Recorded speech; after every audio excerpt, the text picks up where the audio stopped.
You could try to play, but you're never gonna beat me. Look the other way, what I'm doing ain't easy. Bloody hands stained from the people who deceive me. Muddy hands break through the chains, go free me. Looking for change, looking for pain, pulling a mob, pushing a train. I'm stoked to be here in the Hive, and I have Devil's Advocates backstage as always on Monday. If this is your first time tuning into the Hive Mind, welcome.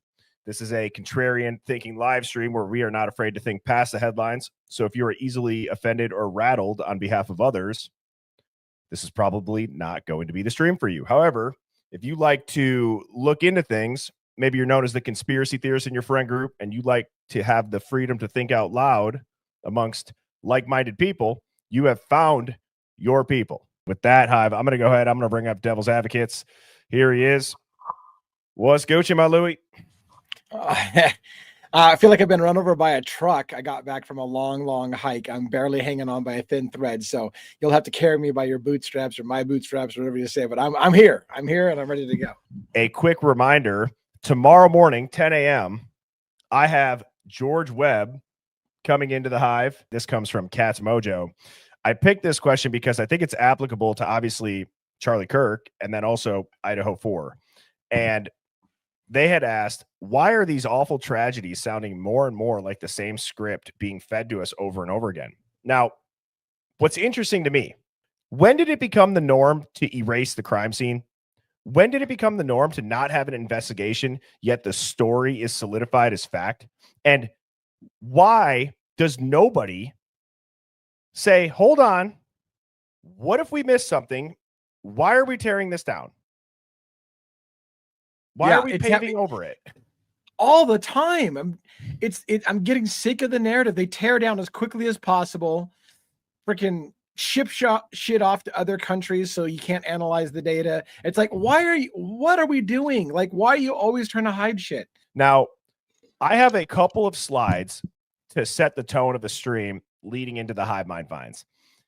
And this one, a lot of people have probably seen this. This is Andrew Colvette. He says, I want to address some of the discussion about the lack of an exit wound with Charlie. I'm usually not interested in delving into most of this kind of online chatter, and I apologize, this is somewhat graphic, but in this case, the fact that there wasn't an exit wound is probably another miracle, and I want people to know. I just spoke with the surgeon who worked on Charlie in the hospital. He said the bullet, quote, absolutely should have gone through, which is very, very normal for a high-powered, high-velocity round. I've seen wounds from this caliber many times, and they always go through everything.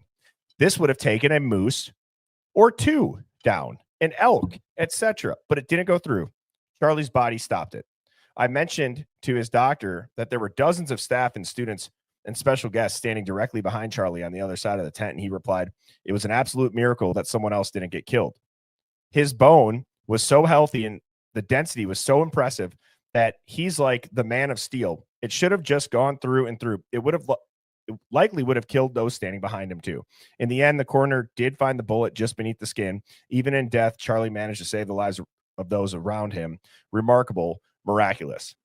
Like, I believe in miracles. Like, I do as a person. I believe that there's extremely powerful things that can happen. But when you hijack that because you want to lean into the fact that he was a man of God and a big follower of Christ, and that now his bone is that of steel, and you're saying that, again, I have a visual, but yes, this can take down a moose and an elk from 500 yards.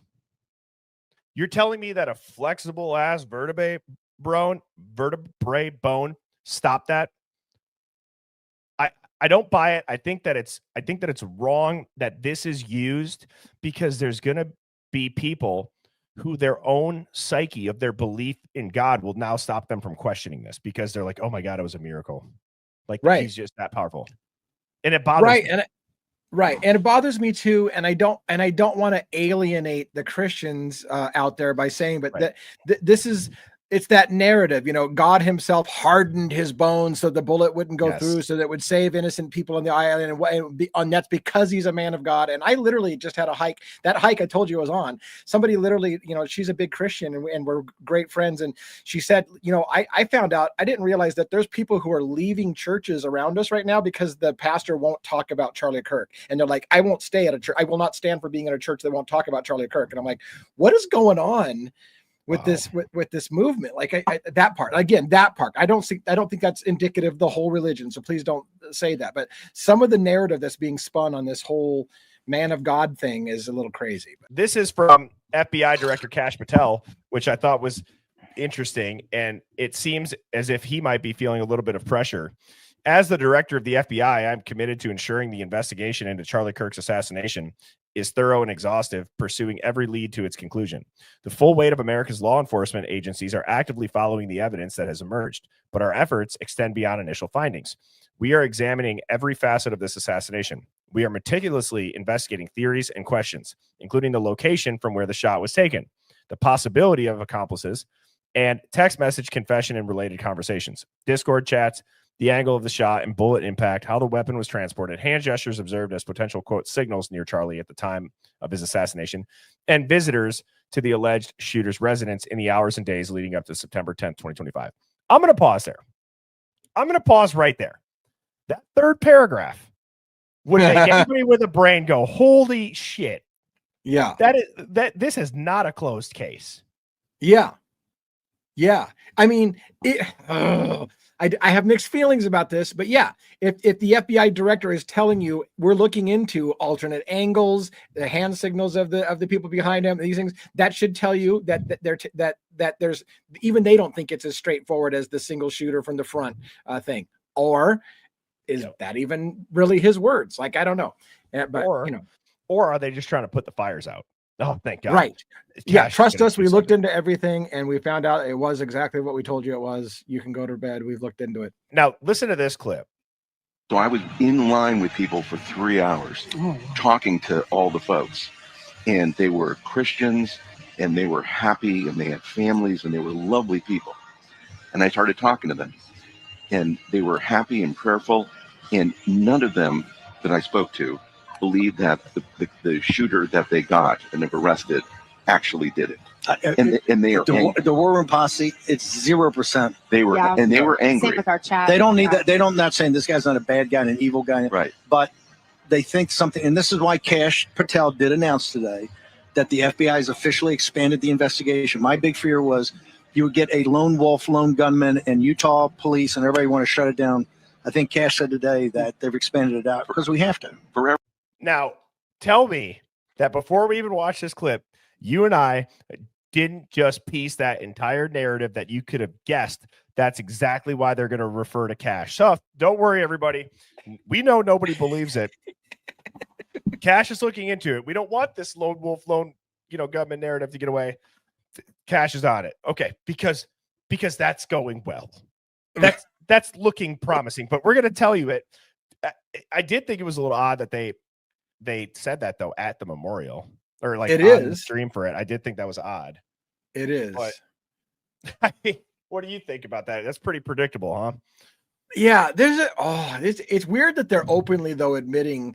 I mean, in a way, it's weird they're not going with the continual narrative that it just is what it is. That they're actually saying, "Hey, look, nobody believes it happened the way that it happened, and we're looking into it." That's interesting. This goes to show you how big a 30-06 round is. Okay, so 5.56 for those people that don't know, this is what like the Marines are using in their AR-15s and what they're fighting wars with is right here. This is what took out Charlie Kirk. Okay, have you ever seen some war footage? You ever seen someone take a 5.56 when you're on like the dark and graphic side of X or Reddit or somewhere? You see what that does to a body? Look at this. You could take a moose down from 500 yards and it would still shatter its bones. Again, the theme of this month seems to be they want to insult our intelligence. You know how many people hunt out there and know exactly what a 30-06 round does to an elk skeleton or bone? We're not dumb. This ain't going to work. This man of steel, his bone density. Let's talk about this, okay? Let's talk about some things a 30-06 can do. From out to about 400 to 500 yards, a 30-06 can penetrate elk bone. Why is that significant? Elk bone is significantly more dense and strong than human bone. Why? Because elk get up to almost 1,000 pounds. And so the bone has to be extremely dense to carry that much weight. Now, let's compare it to human, okay? Well, for one, let's talk about where Charlie got shot. He got shot here in the carotid. If that did hit a vertebrae in his neck, let's understand that neck vertebrae is some of the most fragile bone in the human body because it's so flexible to handle what we do with our neck. So what they're telling you is a 30-06 round, which can blow through elk bone, was stopped by Charlie Kirk's neck and a vertebrae. If you believe that, God bless your little heart. All right, so he's got some very thick bone here across the strap of this dummy. Obviously, this would be far thicker and stronger than a human vertebrae in the neck. Let's see what this 30-06 rounds does to it. Look at that. Wow. All right, from this angle, as you can see here. Huh. Shattered. Human bone. Shattered. Not only does it go through that bone, it explodes the bone, blows through the dummy. Also, as we'll see here in a second, blows through the wall behind it. Like we did kind of also think, the bone stood no chance against a 30 caliber round traveling at that high of a velocity. So now we're going to give it reset it back up and put the ballistic plate in front of it and see if we can't duplicate that shot as well. Right now, he actually shoots a ballistic plate with 30-06 round. Destroys the plate. Give me a break. It Second destroys there, the just rip plate. the entire half of that plate off. There's no arrival footage of him at the hospital. There's no ER bay. There's no gurney. There's no trauma team on camera. There's no attending doctor. There's no nurse. There's no time of death. It's just silence. The same men who were signaling before the shot moved him to an SUV, not an ambulance. There's minutes missing. Then a coffin. Air Force 2. Curtain down. There's no hospital release. No doctor of record. No named official declaring death, just gaps. Note the handlers, note the vehicle, note the absence, timestamps over headlines. Now, if you don't follow Dave X22 report, he has an interesting way of looking at stuff. I would add to that list. There is no thing to see here. That's what I would add. There's nothing to see here. No thing to see here. Right. Exactly. So it's just interesting. It's so interesting. And what else does that sound like, that Hive, that we've gone deep on for hours and hours and hours for a case? Oh, it kind of sounds like the Idaho 4 case, doesn't it? No pictures of the victims. Don't ever see them leaving the house. You don't see the coroner. Still haven't seen the sheath to this day. Please retrieve your nearest tinfoil hat. Place hat firmly on your head. Good afternoon, everyone.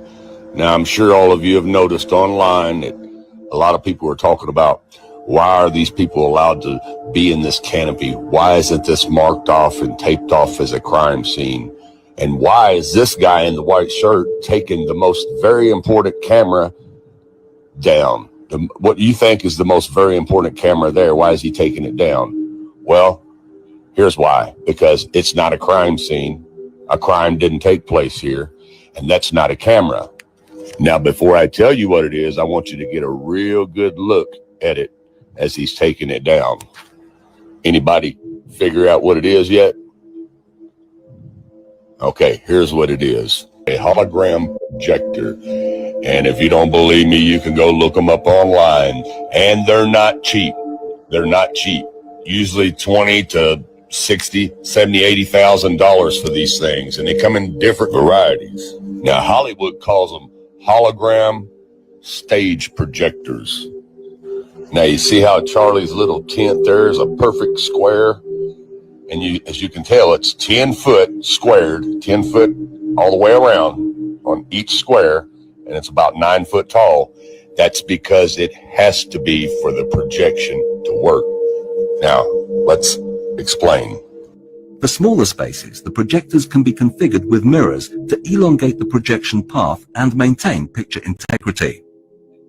Eyeliner displays ideally require a minimum footprint of 10 feet square and a height of 9 feet to show full-size human figures. What you are seeing is a reflected image which is so true and realistic to the original, it has become known as a virtual image. Many people perceive what they are seeing now as a 3D hologram. In fact, it is a 21st century take on a mid-19th century visual effect known as Pepper's Ghost, showing now. And also, too, I agree, Justice Berserker, saying this is a lie. Don't fall for the lies. We're smart on this. I know.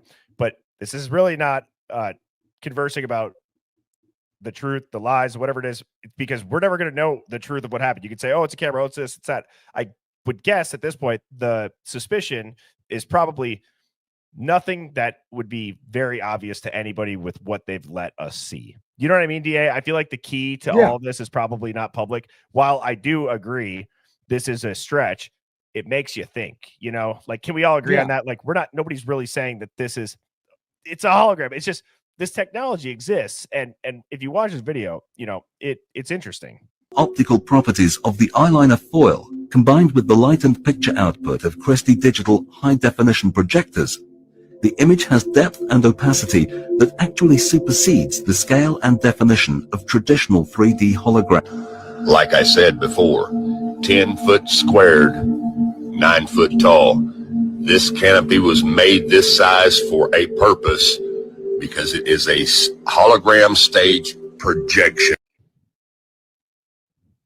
That's weird, right? Yeah, you there's just got shot with a 30-06, and then right. your T-shirt looks like you just took it out of the washer. Have you noticed that it doesn't say freedom on his shirt either, DA? I didn't notice that. Good catch. Shout out to Corn Freak for that. Now, this one, it was submitted by Savvy Rooster. It says, our friend Officer Doofy. I had showed the pictures of the marshal standing, but Savvy Rooster actually found the video that I was able to get those screenshots from. So here they are. Here it is.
This is from Daily Mirror. K Wolf sent this in. They said, this is my first time seeing this video, and it sounds like more than one shot was fired at the exact same time. I'm thinking one was a blank round to distract from where the real shot came from. Do you remember the night that my stream got cut? This was the point that I was going to make about a blank round being fired. Right. George Webb had talked about how it's not uncommon for exercises, what people think are a drill, to go live, and they don't know. Yes. Oh my gosh. There's a huge history of drills that are just like what actually happens. And then you find out later on they were doing a drill about that in the same area, and it confused people and delayed things because people didn't know if it was drill or it was real, because they were drilling the very thing that actually happened.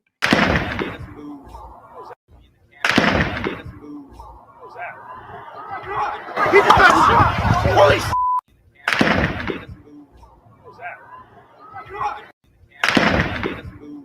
And what Sherlock just said, it's not the echo. It's not even the same caliber. Those are two different snaps.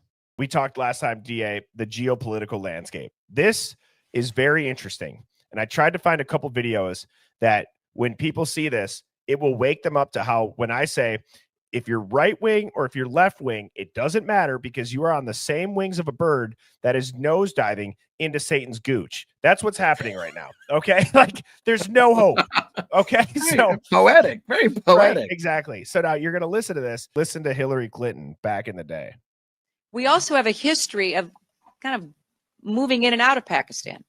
I mean, let's remember here, the people we are fighting today, we funded 20 years ago. People forget And that. we did it because we were locked in this struggle with the Soviet Union. They invaded Afghanistan, and we did not want to see them control Central Asia. And we went to work. And it was President Reagan in partnership with the Congress, led by Democrats, who said, you know what, sounds like a pretty good idea. Let's deal with the ISI and the Pakistani military, and let's go recruit these mujahideen. And let's get some to come from Saudi Arabia and other places, importing their Wahhabi brand of Islam so that we can go beat the Soviet Union. And guess what? They retreated. They lost billions of dollars, and it led to the collapse of the Soviet Union. So there's a very strong argument, which is, wasn't a bad investment to end the Soviet Union, but let's be careful what we sow because we will harvest. So we then left Pakistan. We said, okay, fine. You deal with the stingers that we've left all over your country. You deal with the mines that are along the border. And by the way, we don't want to have anything to do with you. In fact, we're sanctioning you. So we stopped dealing with the Pakistani military and with ISI, and we now are making up for a lot of lost time. So I chose that clip to talk about how we funded them 20 years ago. And if you don't think that we've continued to fund since this clip has come out, that we will, as Hillary said, we are now sowing that harvest, right? Like, we're going to have to deal with it. We did that. We left everything there. But rather also think about how detailed she just explained a game plan that would sound like a huge conspiracy. If you said, we took people from over here and then we said, let's go get some Saudi Arabians and let's bring that brand in over here and let's push them there. And then we're going to have the Soviet Union collapse because of it. People are gonna be like, oh yeah, okay. Yeah, no. It's very simple. The people, they didn't want the Soviet Union and blah, blah, blah. Right. Listen to what she's saying. They just did. It's funny because the people on my chat on my side are saying what I was going to say, which was that ultimately we didn't want Russia in control of the poppy fields. We wanted to be in control of the poppy fields, but that's a whole nother thing. Well, that is for this specific situation. Yes. The umbrella term that I was kind of getting at is like, look at how calculated that was to do. Yeah. Yeah. And we will fund people to fight Russia to make sure Russia doesn't get the poppy fields so that we can get control of the poppy fields. But here's the thing. It wasn't a conspiracy tinfoil hat thing, right? It wasn't good enough to fund Pakistani resistance to try to stop Russia from taking the poppy fields. You also have to have a pretext to invade the poppy fields so that we can invade the poppy fields and take over. Correct. So first step was to pay somebody to stop Russia from taking over the poppy fields. And then we need a pretext to take over the poppy fields ourselves, which exactly 9/11 was a great way to take over the poppy fields. But right. And now, DA, I had never seen this video, and I don't know how. It's from Roka News. I guess it was only uploaded 3 months ago. So this has got millions of views. I've not seen it. Read the caption at the top of this screen. Bin Laden didn't die. I thought it was like rage bait. Yeah. Okay. It's a 10-minute video. Okay. DA, you're going to be shocked. You are going to be shocked when you hear what these people say about Bin Laden and how, well, I'll just shut up and I'll let it play. Streets, the world's most wanted man was killed. Or so we've been told. No Bin Laden here. No. Osama bin no yet. Basically, I think he was working for America. Osama kaisa lagta hai aapko? He's a very great person, brother. On May 2nd, 2011, President Obama announced that Navy SEALs had killed Osama bin Laden. The United States has conducted an operation that killed Osama bin Laden, the leader of Al-Qaeda. The raid didn't take place in mountains on the Afghan border or in a cave, though. It took place in Abbottabad, one of Pakistan's nicest cities and just a mile from Pakistan's version of West Point. Yet people across Pakistan do not believe bin Laden was ever in Pakistan, let alone killed there. To understand why, we traveled to bin Laden's compound and met Osama's neighbors. Walaikum salam. Bin Laden's neighborhood, Bilal Town, was the nicest part. Driving through, we had to keep putting the camera down so we didn't film any military installations or police. I think this is one of the nicest neighborhoods we've been in all of Pakistan yet. Really? This was it. And the house is torn down. Go figure. This is it. So this was exactly where his house was, right in the middle of a really nice neighborhood, less than a mile from the West Point of And they just had Pakistan, the no military idea, right? academy. Did they get rid of it because they didn't want it to become an attraction? Yeah, I think that is one of the reasons, because they did not want it to remain. It's just like as a place of, like a shrine. Or Yeah. a place people come here. Assalamu alaikum. Kya haal hai? Theek hai? I'm fine, thank you. How are you? I'm fine. Wa alaikum salam. Thank you. I'm from the U.S. I hear this is something famous happening here. Yes. But this time you don't hear in this place. Some people says America air fighter this time come, Yeah. but nobody Osama bin How weird is his that? wife, his children here, but not his, You don't think And he was wasn't here? no. yeah. But so when the helicopters came, Yes. How weird is that? Osama, and if I recall, they never showed Osama to anybody. In fact, the story was the soldiers took Osama's body out to the middle of the ocean and dumped it. And oh, by the way, we don't have anything to show you anymore because we dumped Osama's body in the ocean. Like, how fucking convenient is that?